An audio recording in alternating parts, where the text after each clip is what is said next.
I'm Rick Polete, and this is my wife Sherry. We reside here in Fredericktown, Missouri. I've lived in Fredericktown all my life. Sherry, not as long, but you want to tell them how you got up here? I was 15 when I moved to Marquand, Missouri. I get made fun of a lot for that by somebody here. I came from an abusive situation, so I like to say when Rick and I got married, I had a lot of baggage, but mine was more emotional baggage, and he had a lot of baggage because he had been divorced, and his was more financial. So. Yeah, I was believing for a mate at the time. I'd been divorced for a little over a year, and I just didn't really know where to start looking. Started going to church. We actually met at church instead of the bar, which seems to always work out better for whatever reason. I wasn't old enough to be at the bar. Yeah, how old was I when we met? 32. 32, and you were 17.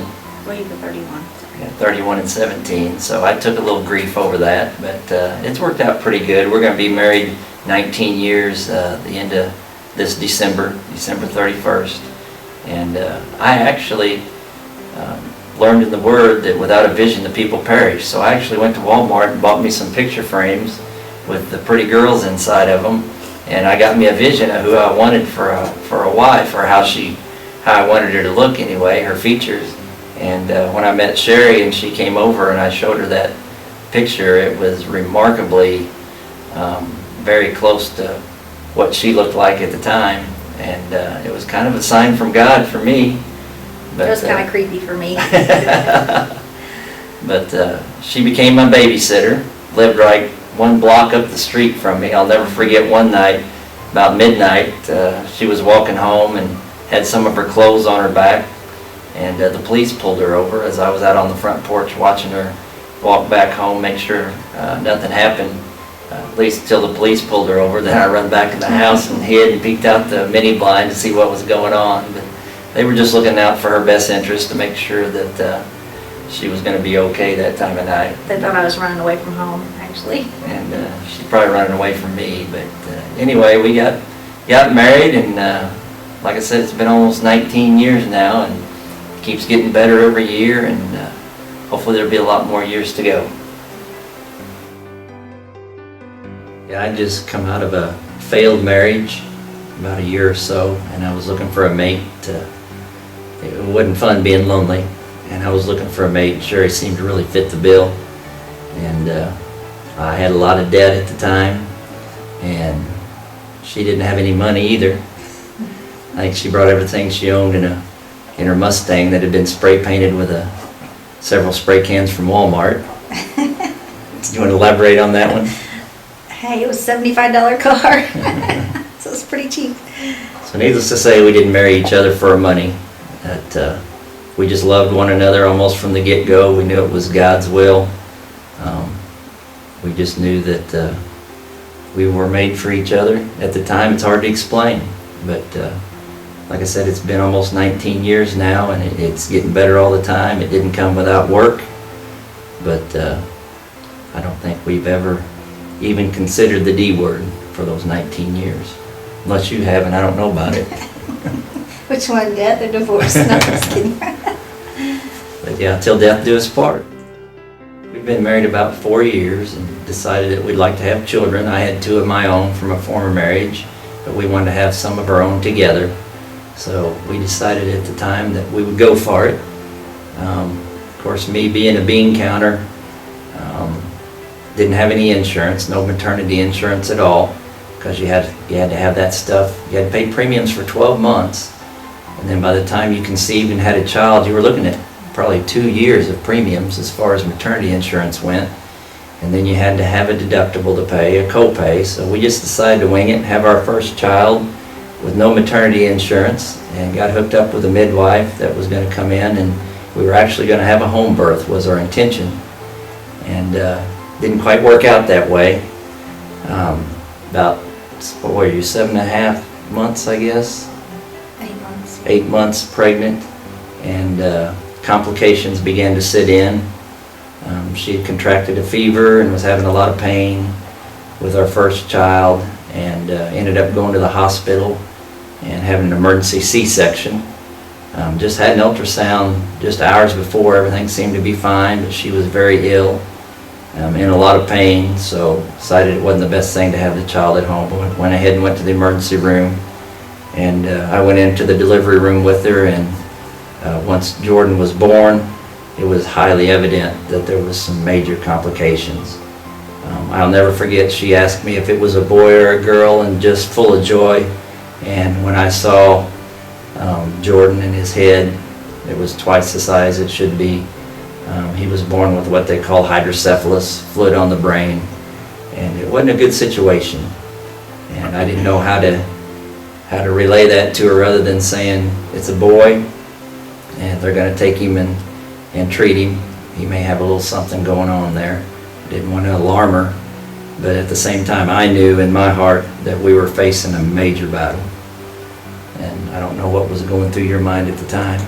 Well, when they brought him in, they told me they thought he had about 2 hours to live, and Rick was like, "Are you sure you want to see him?" And I said, "Yeah, he's my kid. I want to see him." So I remember I put my hand through the little incubator and held his hand, and it was tough, but I knew the whole time that no matter what those doctors told me and what any of our family said, that God was going to pull him through it. And I never once had any fear or any doubt that this was our child and God was not going to take him away from us. And, he's here today, so. And I had a decision to make. Like she said, they told him he was only going to live for a couple hours, so they wasn't even going to call for the helicopter. A couple hours came and went, and they decided to bring an ambulance down from St. Louis to transport him to Children's Hospital. It was 104 degrees outside. The ambulance ended up overheating on the way down. He was still hanging in there, so they decided to go ahead and call for a helicopter. That was probably about 10:30 at night. So they packed him up and flew him to St. Louis. He got up there about midnight, and then I had to decide whether I wanted to stay there with my wife or go be with my newborn son. And she said, by all means, go be with our son. She said, I'll be fine. So I got my daughter and we drove up there to Children's Hospital, and they met me pretty much as I come in the ER and wanted a conference with me, sit me down, and basically told me I needed to abort my son even after he'd been born. And I'm not slamming doctors at all. I mean, they're very knowledgeable in the field, and they were just giving me the cold hard facts that he probably wouldn't walk, talk, see, hear. He had just, in their words, said if we continued with life support, that he would probably just be a vegetable and be a major burden to Sherry and I. And they really recommended we not even hook him up to life support. I didn't see it that way. We'd been going to church, reading the Word of God, and everything I saw in the Word was that God never leaves us nor forsakes us. So I instructed the doctors at the time to do everything they knew to do, and I was just going to trust God to do what they couldn't do. Again, they tried to talk me out of it, but I just knew in my heart that God had something special for this child. And so they went ahead and took him into surgery and put what's called a shunt in there to start relieving the pressure on the brain of the excess fluid, and said we'd probably be there anywhere from 3 to 6 months before we got to bring him home. And I think it was a day or two later you got to come up after your emergency C-section, against doctor's orders, but she wanted to be up there with her son, and I don't blame her for that one bit. But it was a very difficult, trying time, and but we just felt like it was the right decision to make, to go forth and believe God that He was going to do what He promised He would do in His Word. Yep, we got to bring him home in 10 days instead of 3 months. So that was a miracle in itself, I think. And they still call him their miracle baby to this day. But it wasn't easy. It was a day-to-day process, and just little by little, we stood on the Word of God and stood on our faith, and God honored that. Jordan was about probably 4 or 5 years old. We started discussing possibly having a second child, and we were a little nervous because they never could pinpoint why we had a son with hydrocephalus. And they told us if we had a boy, we would have a 50% chance of having the same problem again. So, of course, we waited a little bit longer, and then 7 years into, when Jordan was 7 years old and we conceived Jaden, we decided it was time. We both had a peace about it and decided adoption wasn't what we wanted to do. We wanted to go ahead and try for our own child again. And we were just doing good. We were believing God we were having a girl, so we wouldn't have to worry about the hydrocephalus part again. And, we get up to that doctor's appointment, and where the doctor's checking to see what the baby is, and they're like, well, you're having a boy. And it's just like your heart just sunk, thinking, man, I hope we don't have to go through that again, because even though we saw how far God had brought Jordan, it certainly wasn't something that we wanted to have to do again, because it was a hard time, But thankfully, Jaden was a big, fat, 9-pound, 11-ounce baby.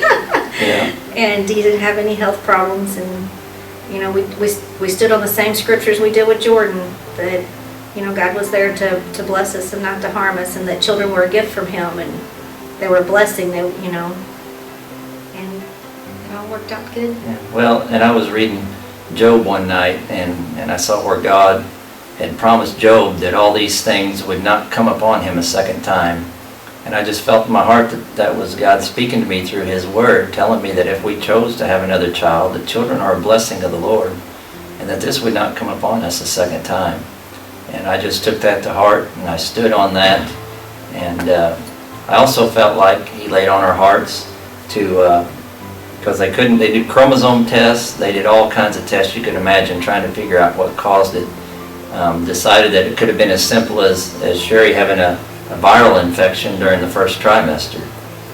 But I just felt like the Lord laid on our hearts that before we had another child, that we should flood both our bodies with folic acid. And since then, they have said, even the doctors, that folic acid is one thing that they truly believe helps prevent hydrocephalus. But we've flooded our bodies with folic acid prior to conceiving Jaden, and like she said, he come out perfectly healthy despite the odds being against us. And we were just very, very thankful for that. But it's like I said, it was a difficult road, and we did not want to go through that again by no means whatsoever. But God's a good God, and he's there for our best interest. I don't believe he brought the hydrocephalus on Jordan. Some things you just can't explain, and I think that was the hardest thing for us to overcome from a mental standpoint, is why. Why did this happen to us? What did we do to cause this to happen? And you just got to quit asking why, and just trust God with all your heart. Lean not to your own understanding. Just live by faith every single day, and good things will happen. Good things will happen. And we're glad that we're walking in the victory today. Today, Jordan is 15 and a half, and he's 5'5". He only weighs 92 pounds, but we won't hold that against him. But he's just doing awesome. God has blessed him so much.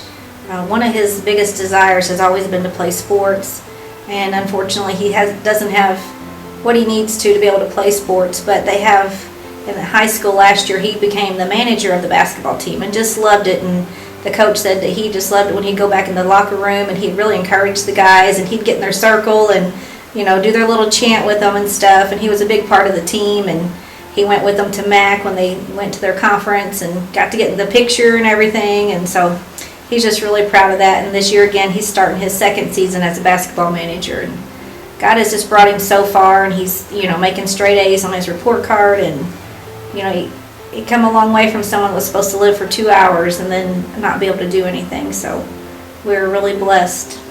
We're just really thankful for everything God's done for us. Yeah, he's got one whole wall in his room covered with gold and silver medals from Special Olympics, basketball, track and field. What else has he participated in? Those, I think, are the main ones, aren't they? Mm-hmm. But he's done real well. And I know God's got a calling on his life like he does each and every one of our lives. We're all special. I mean, there's nobody else like you or like me. We're created to be what God created us to be. I can't be you, you can't be me. And we all have a purpose here on the earth, no matter what our trials of the past have been. But if we'll just trust him, if we'll just trust him with all our heart, he'll never fail us. Never fail us. And Jordan, how old was he when he started walking? He didn't walk till he was almost 4. And he was almost 4 before he was able to walk, and had to have some surgeries here and there along the way. And but boy, he can really cut a rug today, can't he? Yeah. I don't know where he got his rhythm. I don't think it was from his mother. But anyway, we are so thankful for all God's done for us and what he's going to continue to do for us. And I hope some of this have encouraged some of you that never give up, never quit, because God's always got the answer. He's always going to be on your side. And when you trust him, you just can't lose. And you have anything else to add to that? Well, people always want to know why good things or bad things happen to good people. You've heard that before. And, the thing is, if we had all the answers, we wouldn't need God anymore. And there's one thing that God showed me several years ago, and now you'll hear a lot of ministers speak on it, is we're real people and we have real problems, but we serve a real God. And no matter what you're going through today, God knows, and he's there, and he's waiting to help you out in that situation, but you got to give it to him. Can't try to do it all on your own. Amen. Well, we are the Polete family, and that's pretty much our story. I hope you enjoyed it.